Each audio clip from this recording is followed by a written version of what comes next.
Hello everyone, welcome to we are learning. Guys, आज हम लोग देख रहे हैं सी का lecture part 2।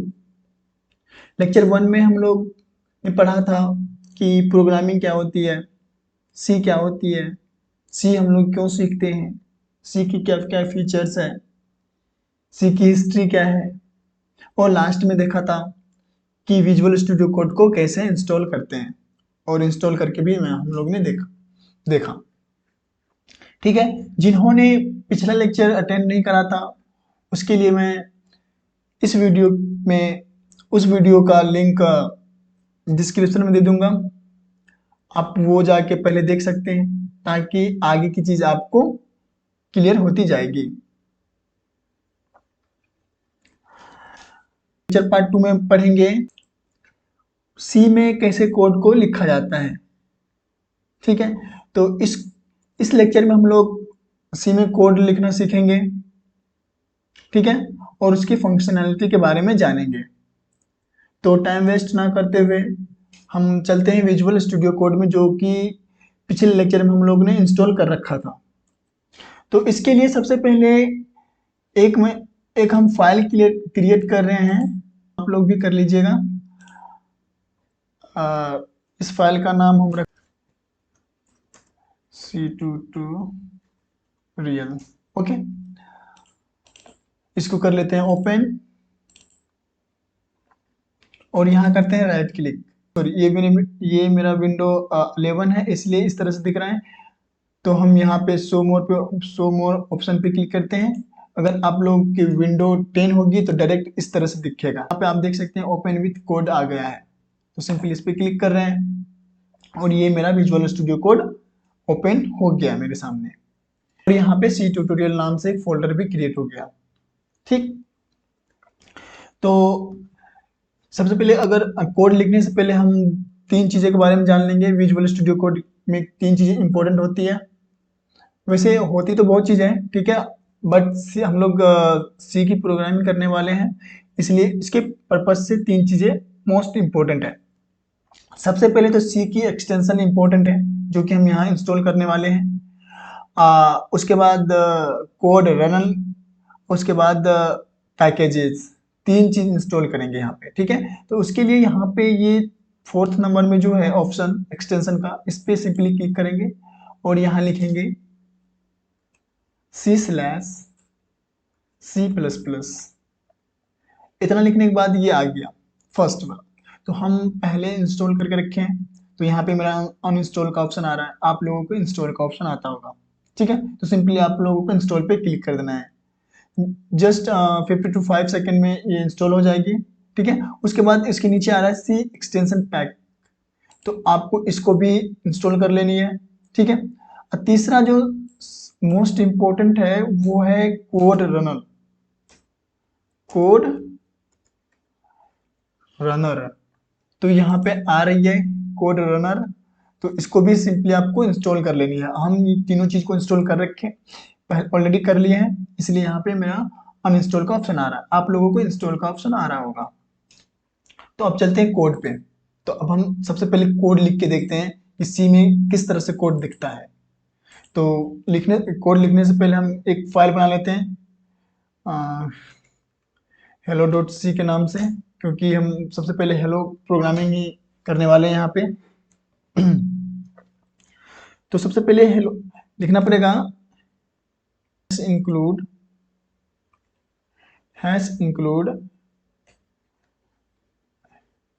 studio.h। Okay,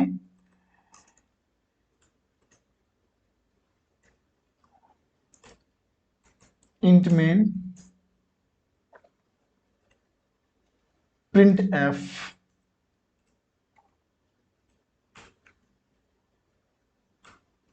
hello world।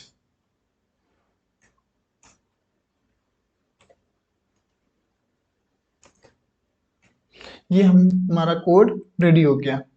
Okay, अब अब अगर आप लोगों को ये समझ में नहीं आ रही होगी, हम थोड़ा जूम करके आपको दिखा दे रहे हैं।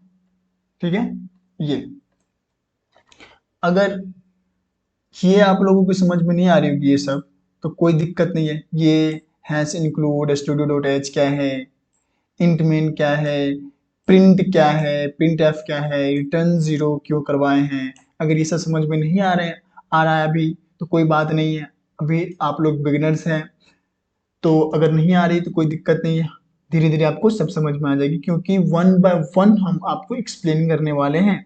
ठीक है, तो सबसे पहले इसको कर लेते हैं एग्जीक्यूट। ठीक है, तो एग्जीक्यूट करने से पहले यहाँ पे डीबगिंग करना पड़ेगा। ठीक है, तो इसको यहाँ जो है कोड यहाँ पे सिंपली क्लिक करना है और यहाँ पे क्लिक करना है रन कोड पे। ओके, तो ये हमारा टर्मिनल ओपन हो जाएगा। जैसे ही ये ओपन हो जाएगा तो कंट्रोल करके कर लेना इसको सेव। ठीक है, और सिंपली इस पे कर लेना है क्लिक, तो हमारा ये यहाँ पे आ गया हेलो वर्ल्ड, आप देख सकते हो, है ना, यहाँ पे ये वाली माउस जो होवरिंग कर रही है। तो आप लोगों ने फर्स्ट प्रोग्रामिंग देख ली थी, सी में कैसे प्रोग्रामिंग की जाती है। कंग्रेचुलेशंस, क्योंकि आप लोगों ने फर्स्ट प्रोग्रामिंग कर ली है सी में। अब इसी तरह हम लोग सीखेंगे प्रोग्रामिंग कैसे किया जाता है सी में, बड़े बड़े कोड को भी लिखेंगे और सीखेंगे भी।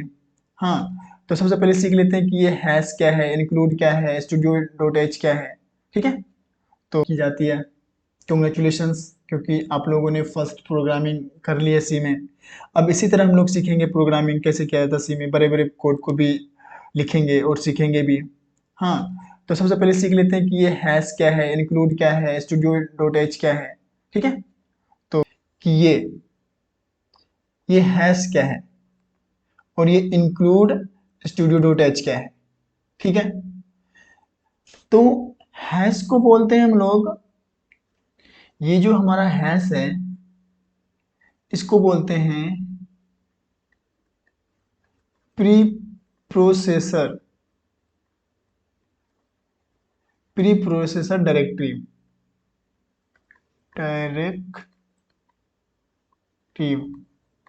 Pre processor directive. ओके, और ये क्या होती है हम आप पे आगे समझाएंगे। ठीक है, पूरे को बोलते हैं हेडर फाइल, इस पूरे को क्या बोलते हैं, इसको बोलते हैं हम हेडर फाइल।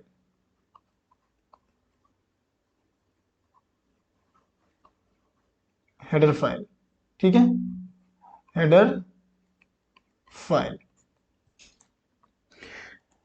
इसमें बहुत सारे फंक्शन इंक्लूडेड रहते हैं, इनबिल्ट फंक्शन रहते हैं।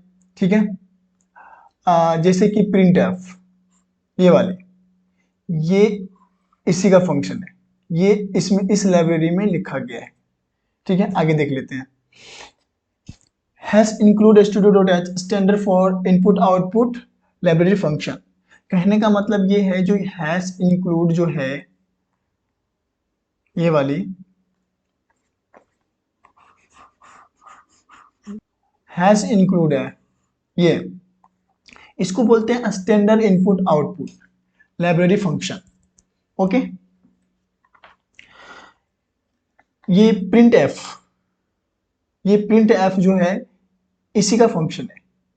ठीक है, और इसमें एक और फंक्शन आती है, और बहुत सारे फंक्शन है, और जैसे कि स्कैन एफ, ये भी इसी का फंक्शन है। ठीक है, आगे हम देखेंगे। तो simply hash include studio dot H का मतलब होता है कि ये standard input output library function है। ठीक है, अब बात आती है मेन की।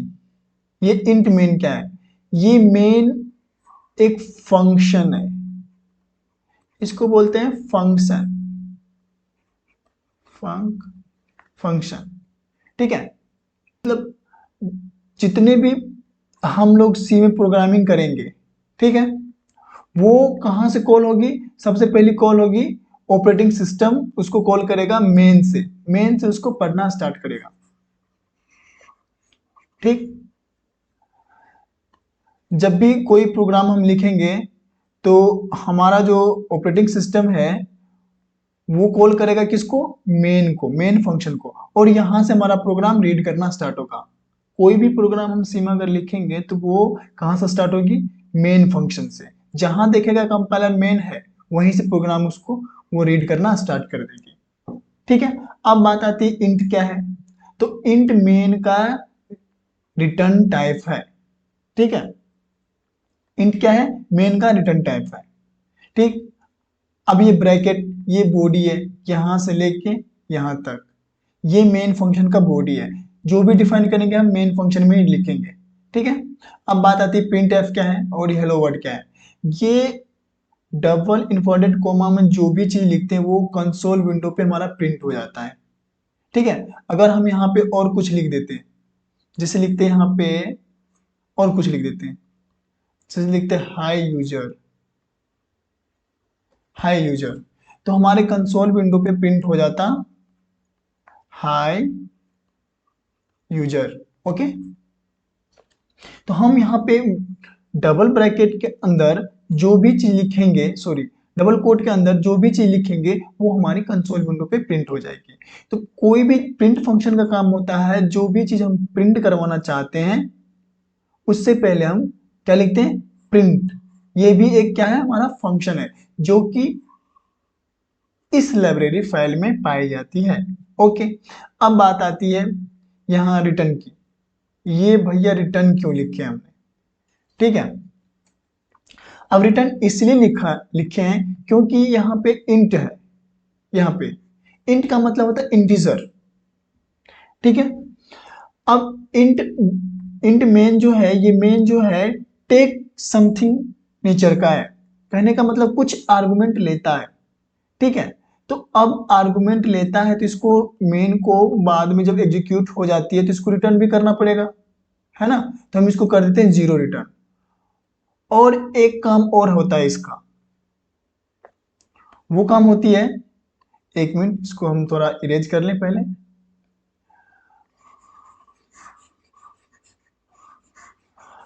वो काम क्या होती है कि ये जो रिटर्न टाइप है ये कंपाइलर को, मतलब ऑपरेटिंग सिस्टम को बताता है कि कोड हमारा सक्सेसफुली कंपाइल हो चुका है।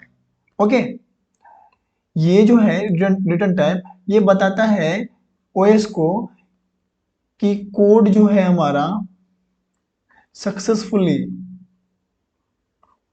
सक्सेसफुली रन हो गया है। रन कहने का मतलब है कि कंपाइल हो चुका है। ओके, सक्सेसफुली कंपाइल हो चुका है। अब बात आती है प्रिंट फंक्शन की। तो ये प्रिंट फंक्शन क्या है,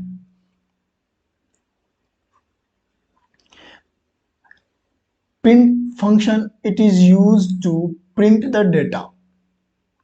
ये एक्चुअली प्रिंट फंक्शन क्या करता है, डेटा को प्रिंट करता है। सिंपली क्या करता है, प्रिंट करने का काम करती है। ठीक है, ये डबल कोट में हम जो भी चीज यहाँ पे लिखेंगे तो वो हमारा जो ये कंसोल विंडो रहेगा उस पर सिंपली ये प्रिंट हो जाएगा। ठीक है, कुछ भी लिखेंगे तो ये हमारा प्रिंट कर देगा। तो सिंपली कुछ नहीं करता प्रिंट, सिर्फ प्रिंट करने का काम करती है प्रिंट फंक्शन। ओके, और ये जो प्रिंट फंक्शन है ये किस लाइब्रेरी का फंक्शन है, ये है stdio.h। ओके, ये इस लाइब्रेरी में बना हुआ है, इनबिल्ट है। ठीक है, अब बात आती है कि ये रिटर्न जीरो क्या है। हम इसके बारे में पहले ही डिस्कस कर चुके हैं, फिर भी यहाँ डिस्कस एक बार फिर कर लेते हैं। ठीक है, ये जो स्टेटमेंट है ये क्या करता है, एग्जीक्यूशन स्टेटस है, जो कि ये ऑपरेटिंग सिस्टम को बताता है कि हमारा जो सोर्स कोड है, मतलब कोड जो है वो सक्सेसफुली कंपाइल हो चुका है। ठीक है, अगर ये रिटर्न अगर जीरो करता है तो इसका मतलब है कि हमारा कोड जो है सक्सेसफुली क्या हुआ, कंपाइल हो गया। अगर ये रिटर्न वन करता है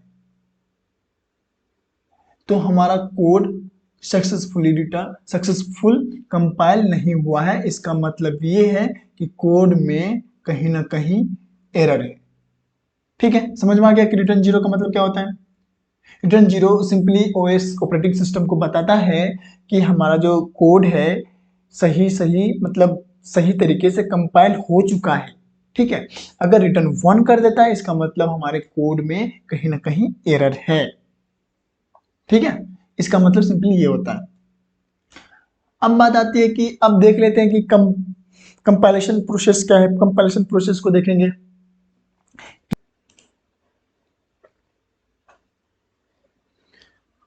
ये जो हमारा प्रोग्राम है, ठीक है, ये किस तरह से आउटपुट हमें दे रहा है पता है आप लोगों को?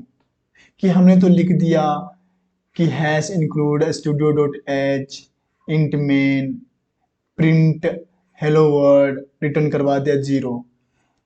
आप सोचो कि ये हमारा कंप्यूटर कैसे हमको हेलो वर्ड प्रिंट करके दे रहा है विंडोज पे, कंसोल विंडो पे हमारा। तो हम आपको बताते हैं। बेसिकली ये 4 प्रकार के होते हैं।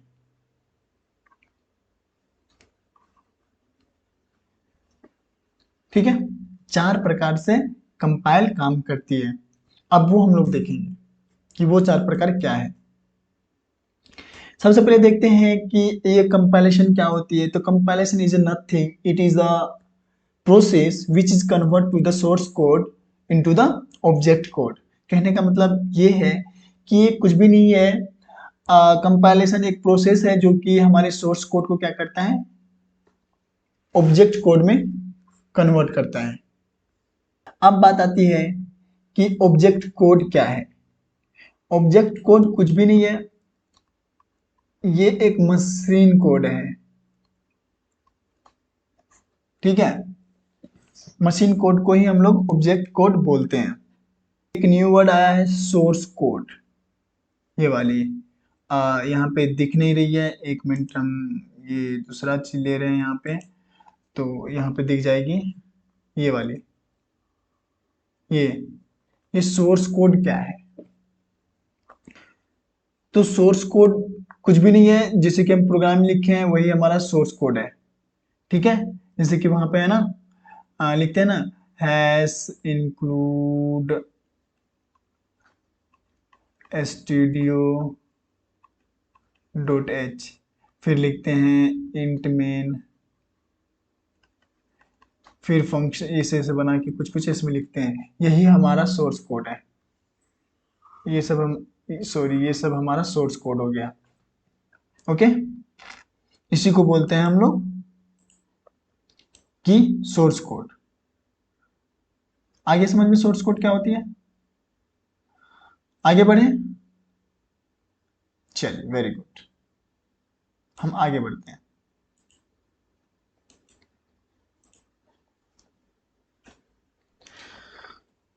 ये हमारा सोर्स कोड है, आप देख सकते हो। ओके, ये क्या करता है, बेसिकली कन्वर्ट करने का काम करता है ये वाली मशीन कोड में, है ना। सोर्स कोड को, ये जो हमारी सोर्स कोड है इसको क्या करता है, ये कन्वर्ट करता है किसमें, ऑब्जेक्ट कोड में। ऑब्जेक्ट कोड बोले तो मशीन कोड। ओके, इसको बोलते हैं, ये जो है 0 और 1 के फॉर्म में रहता है, जिसे हम लोग बाइनरी कोड बोलते हैं। Binary binary code. ओके, इसको हम लोग बोलते हैं बाइनरी कोड।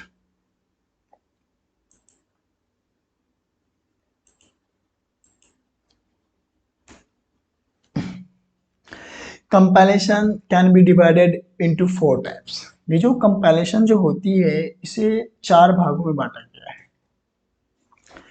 मतलब ये जो हमारा कोड जो लिखे थे ना हम, हेलो वर्ड, ये 4 तरह से पास होके फिर हमको आउटपुट दिया था। First one is the pre processor. अब ये प्री प्रोसेसर क्या है? प्री प्रोसेसर कुछ भी नहीं है, एक टेक्स्ट एडिटर है, जिससे कि हम लोग include hash include dot studio dot H लिखते हैं, फिर इंट मेन, फिर ब्रैकेट बॉडी बनाते हैं, फिर उसमें print F hello word return 0 करवाते हैं। ये जो हमारा टेक्स्ट जो है यही होता है प्री प्रोसेसर, ठीक है। तो हमारा सोर्स एक्चुअली वो इसको सोर्स कोड ही बोलते हैं। तो ये इसका मतलब होता है हमारा सोर्स कोड को क्या करता है, ये पास करवाता है सोर्स कोड को, ठीक है। उसके बाद आता है और ये सोर्स कोड को पास करके किस में डाल देता है, कंपाइल करने के लिए, ठीक है। अब ये कंपाइलर की बात आती है कि कंपाइलर क्या करती है। तो सीधी सी बात है कि कंपाइलर क्या करती है, कन्वर्टर है। कंपाइलर क्या है, एक कन्वर्टर है। कन्वर्टर ये किस में कन्वर्ट करता है, असेंबली लैंग्वेज में, असेंबली लैंग्वेज में, इस लैंग्वेज में, ठीक है। ये जैसे कि मेरा प्री प्रोसेसर है, तो ये सबसे पहले क्या करेगा, हमारा जो सोर्स कोड है, जो हमारा टेक्स्ट एडिटर में हमने जो लिखा है, उसको क्या करेगा, ये पास करके कंपाइलर को दे देगा। कंपाइलर क्या करेगा, कंपाइल करके उसको कंपाइल करके क्या किस में कन्वर्ट कर देगा, असेंबलर कोड में। अब हमारा ये सोर्स कोड नहीं रहा, अब बन गया असेंबलर कोड, ओके। अब ये असेंबलर कोड क्या करेगा, आगे फॉरवर्ड कर देगा किसको, लिंकर को। और लिंकर का मेन काम होता है कि जो असेंबलर कोड है, ये जो हमारा कोड है, ये इसको कन्वर्ट कर देता है किसमें, इसको कन्वर्ट करता है ऑब्जेक्ट में, ऑब्जेक्ट कोड में, ठीक है। तो जैसे कि हम यहाँ पे ये सोर्स कोड में लिखते थे हेलो वर्ल्ड को, क्या किस तरह से, कैसे, हेलो डॉट सी, ये एक्सटेंशन के नाम से, ठीक है। और ये एक्सपेंड करके किसको दे दिया, कंपाइलर को, है ना, ये दे दिया कंपाइलर को। तो कंपाइलर को एक्सपेंड जो किया है, तो इसको कंपाइल जो एक्सपेंड किया होगा, तो इसका एक्सटेंशन बन गया होगा अंदर में हेलो डॉट आई, ओके।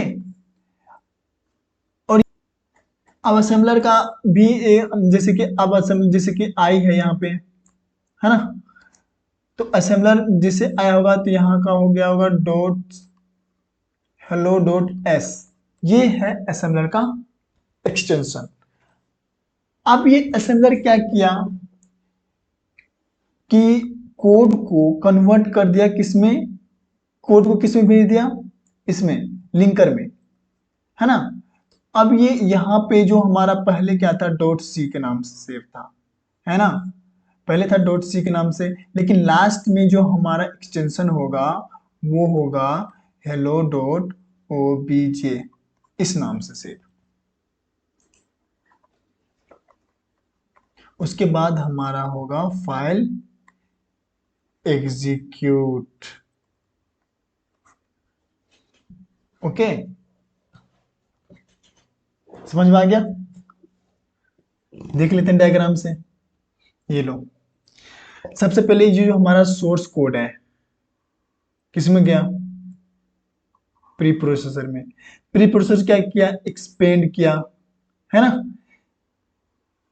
ये क्या होगा डॉट आई के नाम से, ठीक है। अब ये एक्सपेंड करके किसमें भेज दिया, कंपाइल को। कंपाइलर क्या किया, इसको असेंबल कर दिया, असेंबल कोड में कन्वर्ट कर दिया इसको। ये जो हमारा सोर्स कोड है, ये जो हमारा सोर्स कोड है, कंपाइल में जाने के बाद अब ये हमारा सोर्स कोड नहीं रहा, अब ये हो गया है असेंबलर कोड, ठीक है, जो कि होगा डॉट एस के नाम से, ठीक। अब ये कंपाइलर क्या कर देगा, सॉरी, ये कंपाइलर जो है आई के नाम से एक्सपेंड होगा, ठीक है। अब ये जो, अब ये कंपाइलर क्या कर देगा, एक्सपेंड करके भेज देगा असेंबलर के पास। अब असेंबलर किसके पास, अब ये कन्वर्ट कर देगा कोड को, ठीक है, कन्वर्ट करके भेज देगा किसको, लिंकर को। लिंकर का मेन काम होता है ये असेंबलर ऑब्जेक्ट कोड को, मतलब ऑब्जेक्ट कोड में कन्वर्ट करके भेज देगा ऑब्जेक्ट को।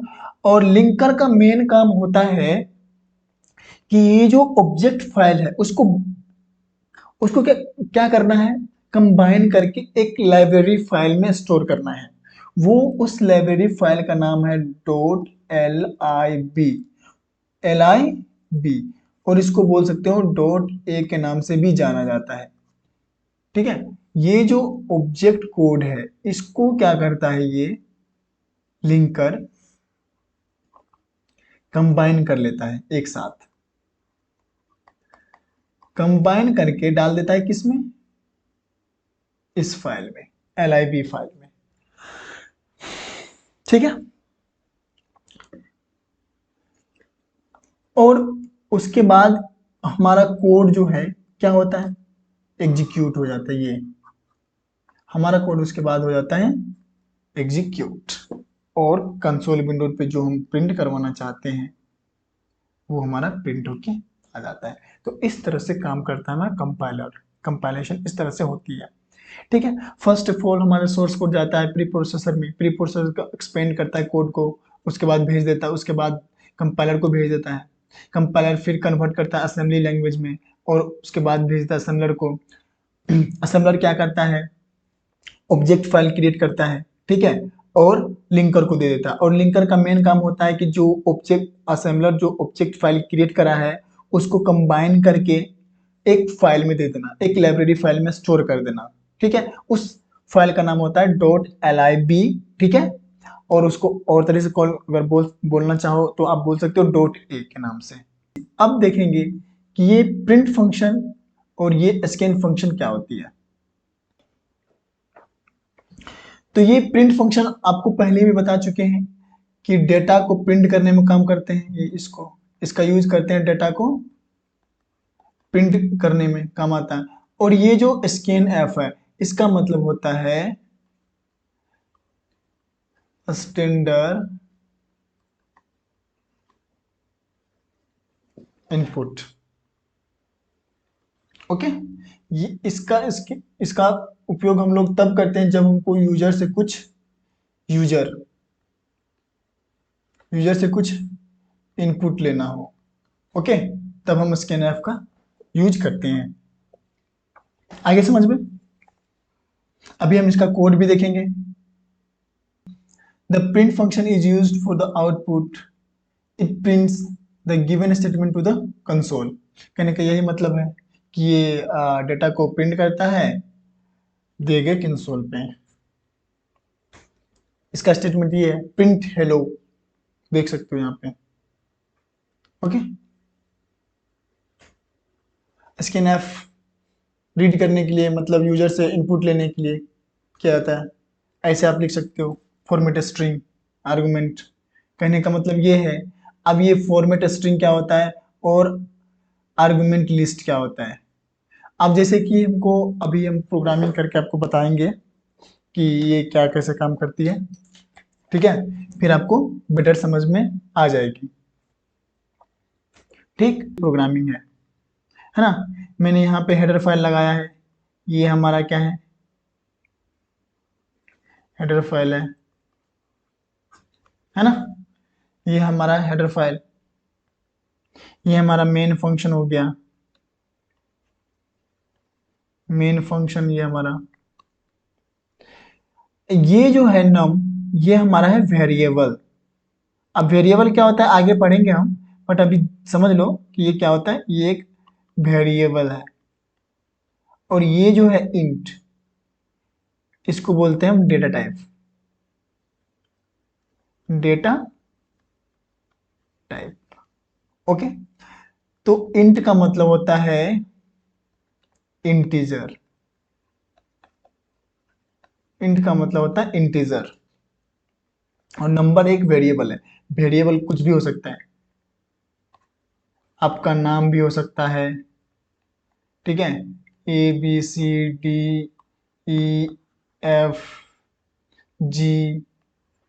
कुछ भी जो आपका मन चाहे। ठीक है, आप कैसे डिफाइन किया जाता है, क्या होता है वेरिएबल, हम आगे पढ़ेंगे। फिलहाल इतना समझ लो कि एक इंट है, एक वेरिएबल है। अभी हम समझ रहे हैं स्कैन एफ का यूज, मैंने प्रिंट का समझा दिया था, समझ में आ गया था आप लोगों को। अब समझ रहे हैं स्कैन एफ का यूज। ठीक है, तो सिंपली क्या कर रहे हैं, हम एक वेरिएबल ले रहे हैं।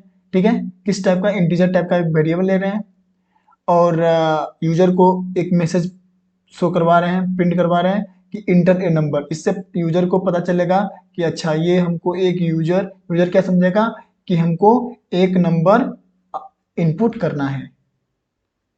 ठीक है, तो यूजर क्या करेगा, कोई भी एक नंबर, जैसे इतना नंबर 56 नंबर या कुछ भी, या 7 कुछ भी यूजर इनपुट कर देगा। ठीक है, अब यहाँ पे लिखा है स्कैन %d। ये इंटीजर को लिखने के लिए क्या आता है, जब भी हम कोई इंट वेरिएबल में स्टोर करते हैं डेटा को, इंट वेरिएबल में, तो उसके लिए हम %d लेते हैं, %d, और दूसरा लेते हैं %i। दो चीज लिख सकते हैं यहाँ पे, चाहे तो आप %i भी लिख सकते हो। ये जो हमारा है, ये है एड्रेस ऑपरेटर, इसको बोलते हैं एड्रेस ऑपरेटर। ऑपरेटर हम बाद में पढ़ेंगे, अभी समझ लो, ये इसको बोलते हैं एड्रेस ऑपरेटर। ओके, ये बेसिकली हमारा एड्रेस को स्टोर करता है, जो कि इसका मतलब ये होता है कि ये जो यूजर जो इनपुट देगा उसको कहाँ जाकर स्टोर करेगा, नंबर में, ये नंबर में। यहाँ बहुत छोटा छोटा हो गया, इसको हम कर देते हैं इरेज एक बार सबको।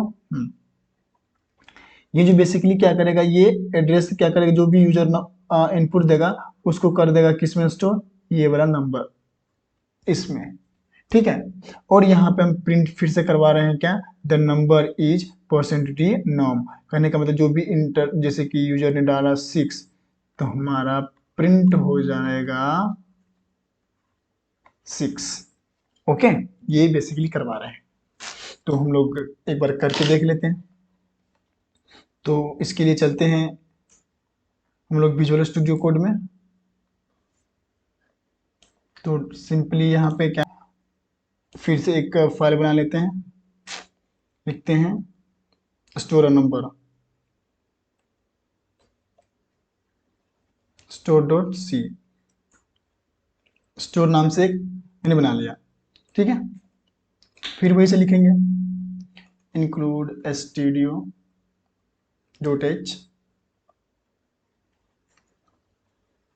Okay,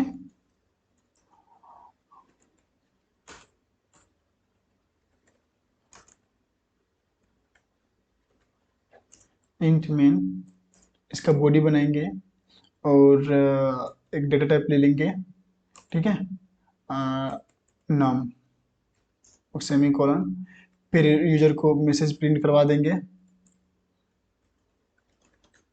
inter a number. Okay, ये मैसेज कंसोल पे प्रिंट हो जाएगा यूजर को। ठीक है, उसके बाद हम यूजर से इनपुट ले लेंगे, scanf %d operator, address operator नाम।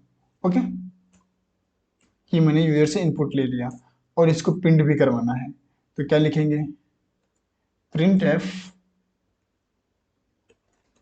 द नंबर इज %d नाम। ओके, और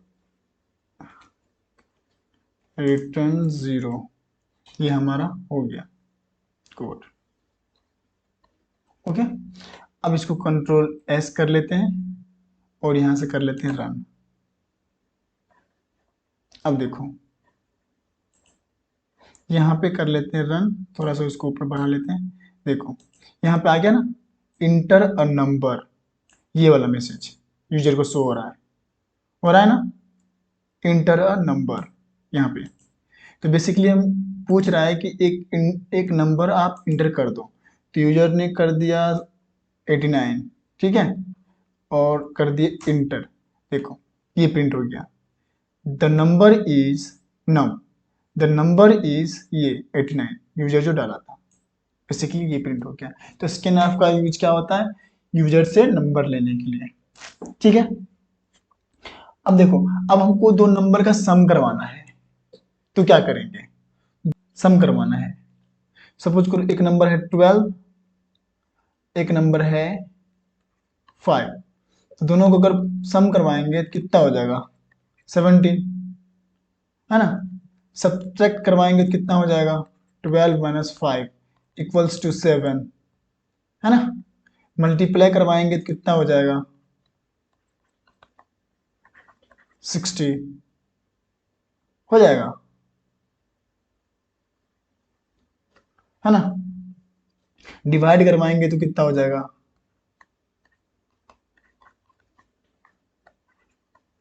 2.5, सॉरी 2.4। ओके, यही होगा ना। तो अभी हम इसका प्रोग्राम लिखने वाले हैं।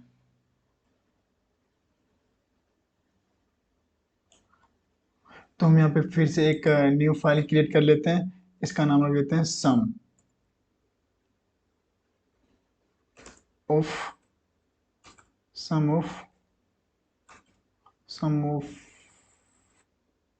To number dot C.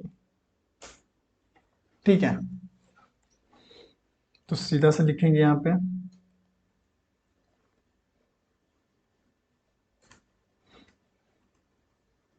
Include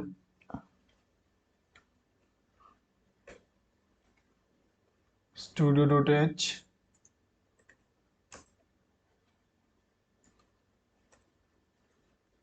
int main body बनाएंगे। इतना तक समझ में आ गया होगा कि इंक्लूड studio.h क्या है, ये हेडर फाइल है, ये मेन फंक्शन है, ये int return type data type है ना, मेन का। और सबसे पहले क्या करते हैं, अब वेरिएबल बना लेते हैं दो, क्योंकि दो नंबर को ऐड करवाना है, तो दो नंबर यूजर से लेना है, तो दोनों को अलग अलग वेरिएबल में रखना भी है ना। तो दो नंबर को बना लेते हैं, इंटीजर हमको स्टोर करवाना है, तो इंट num1, दूसरा ले लेते हैं num2।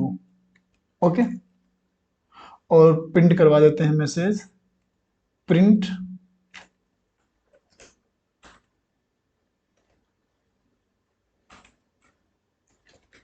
Enter the two number.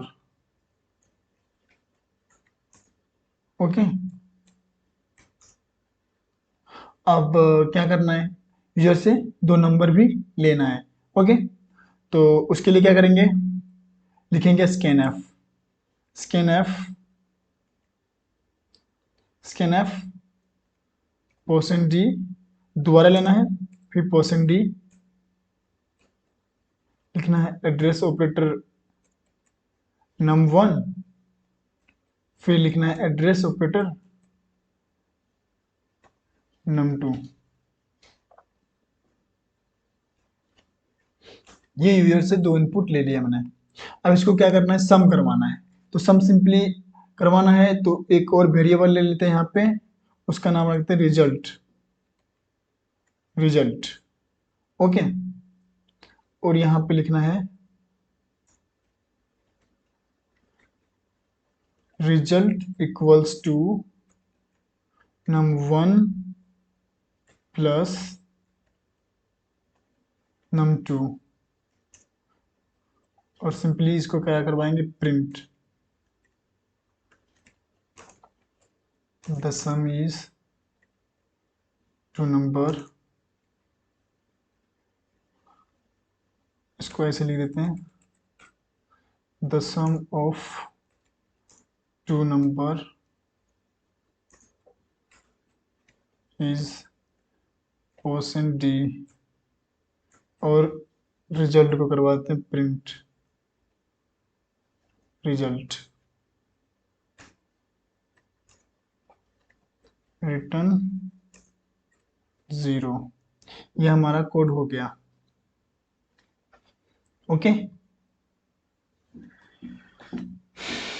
करते हैं Ctrl+S, और यहाँ से करते हैं रन। तो यहाँ पे पूछ रहा है इंटर द टू नंबर, तो दो नंबर इनपुट करना है सिंपली सा। तो एक कर लेते हैं 12, और एंटर करेंगे, दूसरा करेंगे 5, तो कितना होना चाहिए 70। तो रिजल्ट आ गया, देखो यहाँ पे the sum of two number is 70। आगे समझ में? चलो ठीक है,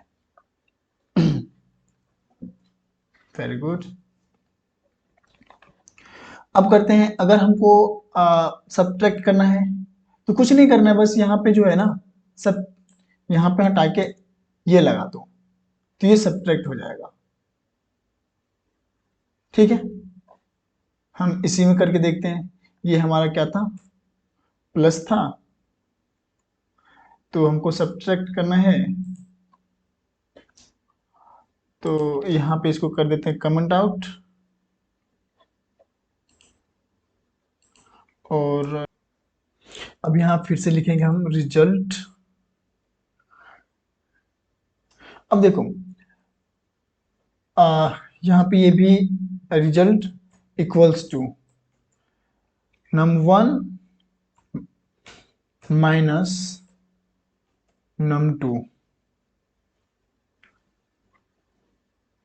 num1 माइनस num2 हो गया।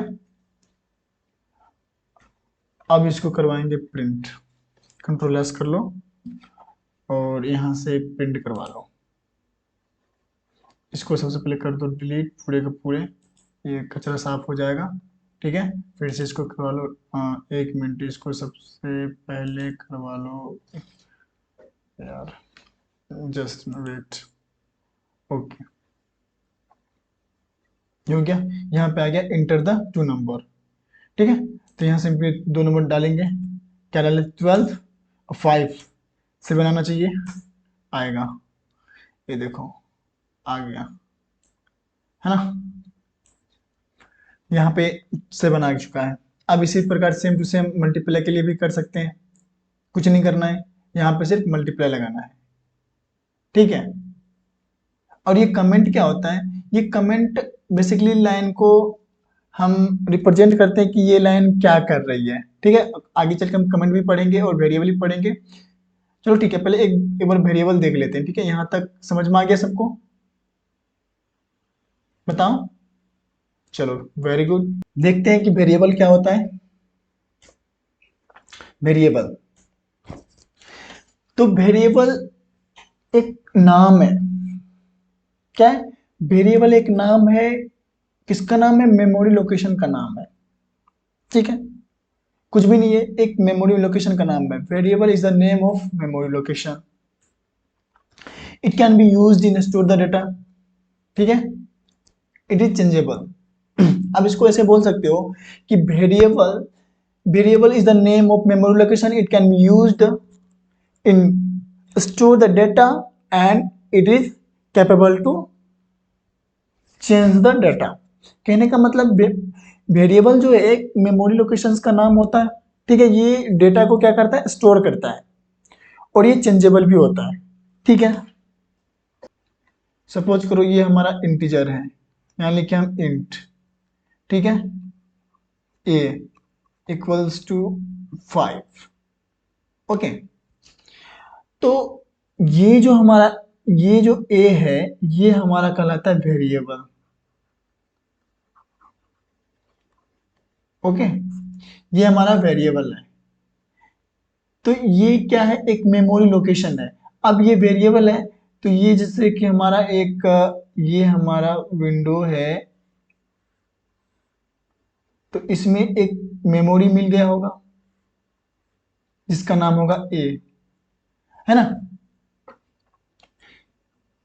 सबसे पहले जैसे ए मिला, तो ए में ए इक्वल्स टू 5, कहने का मतलब ये जो वैल्यू है इसको बोलते हैं वैल्यू, वैल्यू, और ये जो है इसको बोलते हैं data type, data type. Okay, ये हमारा हो गया डेटा टाइप। और ये जो ए है, इसको एक लोकेशन मिल गया होगा मेमोरी में, ये हमारा क्या है, मेमोरी है।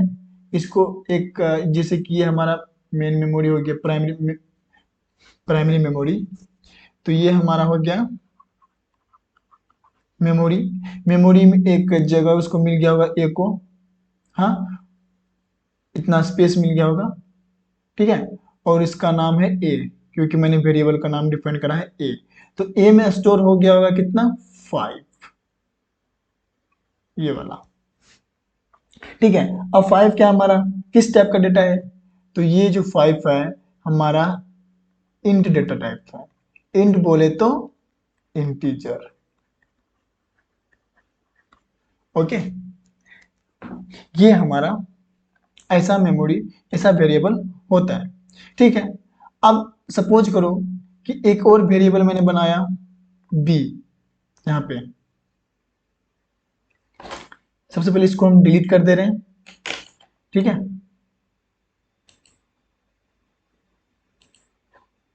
ठीक है, यहाँ पे जिसे मैंने बनाया इंट ए बराबर 5, इंट बी बराबर 10। ठीक है, और एक और बनाया इंट सी बराबर 20। तो एक ये जो मेमोरी है हमारा, इसमें 3 वेरिएबल बन जाएगा, जिसका एक का नाम है ए, इसका नाम है बी, इसका नाम है सी। ठीक है, तो ए में स्टोर हो जाएगा 5, बी में हो जाएगा 10 और सी में हो जाएगा 20। जैसे ही वेरिएबल बना और उसमें वैल्यू असाइन कर दिया गया, वेरिएबल बनते ही क्या करेगा, उसको एक मेमोरी लोकेशन मिल जाएगी, ये वाला, इसी को बोलते हैं मेमोरी लोकेशन। ठीक है, तो वेरिएबल क्या है? Variable is the name of memory location.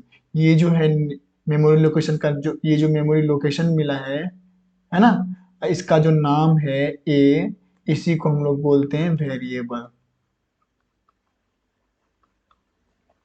है ना। तो variable is the name of memory location. हो गया क्लियर? और दूसरा है कि it can be used in store the data. सीधी सी बात है, ये वेरिएबल है, ये किसको स्टोर करके रखा है? 5 को। तो 5 क्या है हमारा? वैल्यू। तो वैल्यू है तो इसका मतलब क्या है वैल्यू। चलो, तो है तो एक डाटा, है ना। तो बेसिकली ये 5 को क्या करता है? होल्ड करके रखता है, स्टोर करके रखता है। तो है ना कि it can be used in store the data, ये भी वेरीफाई हो गया। It can be changeable, obvious सी बात है, यहाँ चेंज चेंज कर सकते हैं। जैसे कि जैसे यहाँ a बराबर 5 था, हम यहाँ पर फिर लिखेंगे a बराबर 12। अब जो जैसे a बराबर 12 लिखेंगे तो यहाँ पे ये क्या हो जाएगा? ये स्किप होके यहाँ पे आ जाएगा 12, है ना। ये 5 स्किप हो जाएगा। अब प्रिंट करेंगे अगर a को, तो हमारा 5 नहीं प्रिंट होगा, प्रिंट होगा हमारा 12। ठीक है, तो ये भी वेरीफाई हो गया कि वेरिएबल हमारा, ये जो वेरिएबल है ये चेंजेबल होता है। इंट, ये जो इंट ए है ये हमारा क्या है? Data type. इंट जो है हमारा डेटा टाइप है,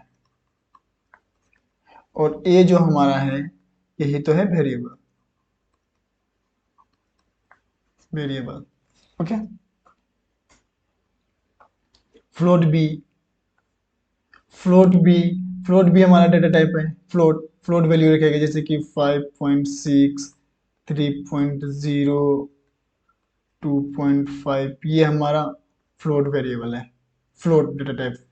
ठीक है, अब बी हमारा वेरिएबल है। दूसरा हो गया कैर। कैर भी क्या है? कैर भी हमारा डेटा टाइप है, और सी जो है हमारा वेरिएबल है। जैसे कि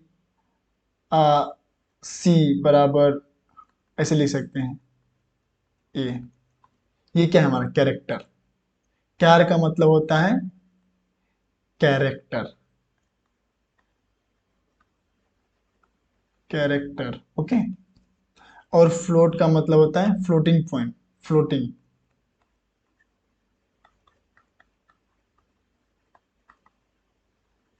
फ्लोटिंग।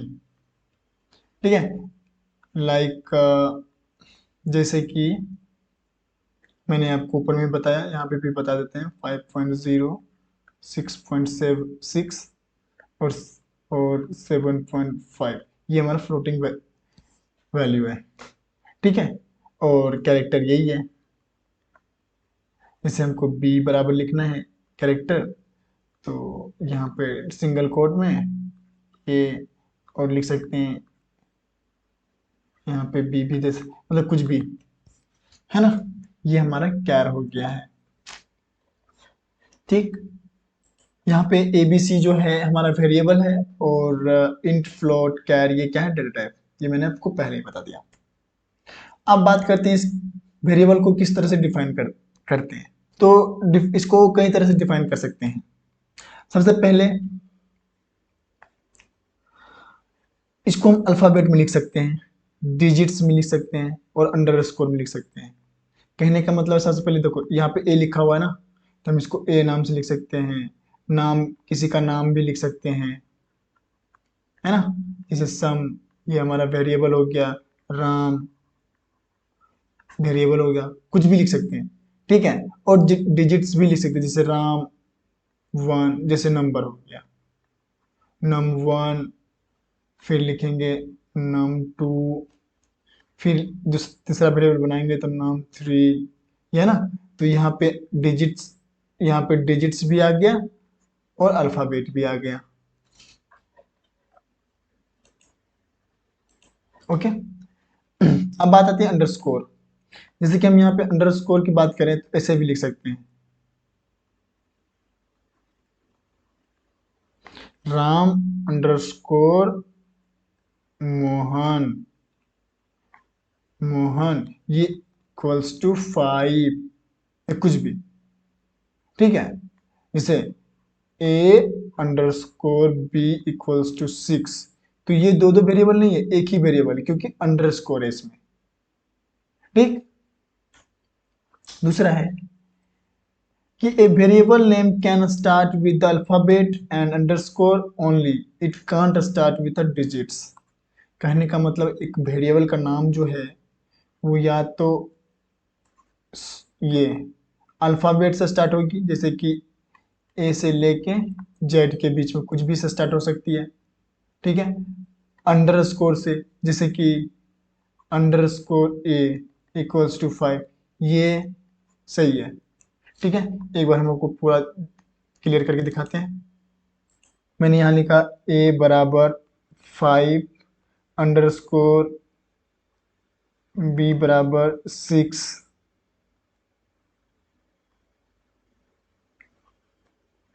A1 बराबर 7, ठीक है, अंडरस्कोर B2 बराबर 10। ठीक है, और यहाँ पे लिखते हैं 1 2 राम इक्वल्स टू 6। देखो, ये हमारा सही है क्योंकि हम अल्फाबेट से लिख सकते हैं। ये भी सही है क्योंकि हम अंडरस्कोर से स्टार्ट कर सकते हैं।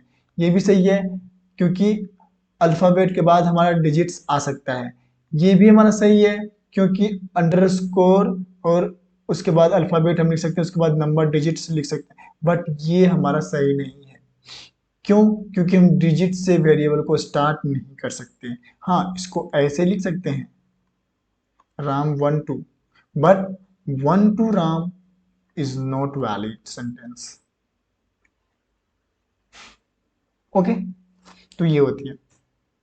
और होती है कि वेरिएबल के बीच में स्पेस नहीं होते। जैसे कि मैंने यहां लिख दिया राम, फिर मैंने यहां लिख दिया मोहन, है ना, ये बीच में है स्पेस, तो ये दोनों अलग अलग वेरिएबल हो जाएगा। उसके बीच में हमको कोमा लगाना पड़ेगा। ठीक है, ऐसा करेंगे तो हमारा वेरिएबल ये नहीं होगा, ये हमारा वेरिएबल नहीं है क्योंकि बीच में स्पेस नहीं होना चाहिए। ओके, तीसरा है variable name must not be any reserved word or keyword, int float etc. कहने का मतलब है कि हमारा जो ये वेरिएबल है ये रिजर्व वर्ड नहीं होना चाहिए या कीवर्ड। अब बात आती है रिजर्व वर्ड क्या होती है और कीवर्ड क्या होती है। ठीक है, ये दोनों को हम नेक्स्ट लेक्चर में देखेंगे और सीखेंगे। फिलहाल के लिए ओवरव्यू अभी दे दे रहे हैं। जैसे कि हमारा इंट, ये इंट, फ्लोट, क्या etc, ये सब क्या है, हमारा रिजर्व वर्ड है। इस सब को हम वेरिएबल नहीं मान सकते। ठीक है, ऐसा नहीं कि इंट इक्वल्स टू 5, ये हमारा गलत हो जाएगा क्योंकि ये इंट जो है रिजर्व वर्ड है। ठीक है, तो हम ऐसा नहीं लिख सकते। अब हम इसका प्रोग्रामिंग देख लेते हैं जल्दी से। तो यहाँ सबसे पहले हम फिर से फाइल क्रिएट कर ले रहे हैं अभी, और यहाँ पे लिखते हैं अब की बार variable, variable dot c. Okay, इसमें हम देखने वाले हैं वेरिएबल कैसे काम करती है। ठीक है, तो सबसे पहले अब लोग मेरे को गाइड करो। सबसे पहले क्या लिखेंगे, इंक्लूड। अब देखो, अब यहाँ पे मैंने सिर्फ आई एन लिखा और इंक्लूड पूरा आ गया। ठीक है, यही तो विजुअल कोड का खासियत है। तो इसके लिए आप पूरा मत लिखो, ठीक है, डायरेक्ट कीवर्ड में टैब बटन दबा दो, आगे इंक्लूड। ठीक है, तो आपको पूरा लिखने की जरूरत भी नहीं है, आधा अधूरा लिखो और टैब दबा दो। ऐसा नहीं कि टैब दबा दो, हर बार टैब दबा दो, ब्लू कर्सर वहां पे जाना चाहिए। ठीक है, studio dot H int main body बना लेते हैं। अब वेरिएबल यहाँ पे ले रहे हैं, ए इक्वल्स टू मैंने ले लिया 5, int b, int b equals to 10 okay, और c h a r cat c equals to capital a. अब ये तीनों को करना है हमको प्रिंट। ठीक है, प्रिंट एफ। इंटीजर को प्रिंट करने के लिए सिंपली %d लिखते हैं, सबको मालूम है ना। ए प्रिंट करवा देते हैं, फिर लिखेंगे प्रिंट %d बी। ओके, फिर लिखेंगे प्रिंट। अब कैरेक्टर को प्रिंट करवाने के लिए %c लिखते हैं। ठीक है, और लास्ट में लिखते हैं रिटर्न 0। ये हमारा प्रोग्राम बनके रेडी हो गया। इसको कर लेते डिलीट और कंट्रोल एस करके कर लेते हैं इसको रन। ये ये यहाँ पे प्रिंट हो गया। यहाँ पे देखो, ये हमारा चिपका हुआ है इसलिए नजर नहीं आ रहा है। ठीक है, तो इसके लिए आप क्या करो, यहाँ पे न्यू लाइन कर दो, न्यू लाइन स्लैश \n। ठीक है, यहाँ भी कर दो आप \n। ठीक, अब ये न्यू वर्ड में प्रिंट हो जाएगा। कंट्रोल एस करो और करो रन, देख लो। सबसे पहले 5 आ गया, a इक्वल्स 5, उसके बाद आ गया 10, उसके बाद आ गया ए कैरेक्टर। ओके, ये मैंने सीख लिया वेरिएबल। अब आप लोग प्रोग्रामिंग करो। ठीक है, और नेक्स्ट वीडियोस में हम लोग देखेंगे कि रिजर्व वर्ड क्या होती है, कीवर्ड क्या होती है। हम लोग नेक्स्ट लेवल की प्रोग्रामिंग में मूव करने वाले हैं, तो वीडियो में बने रहें। और अगर आप लोगों को वीडियो अच्छी लगी तो वीडियो को लाइक कर दें और अपने दोस्तों में भी फैला दो यार।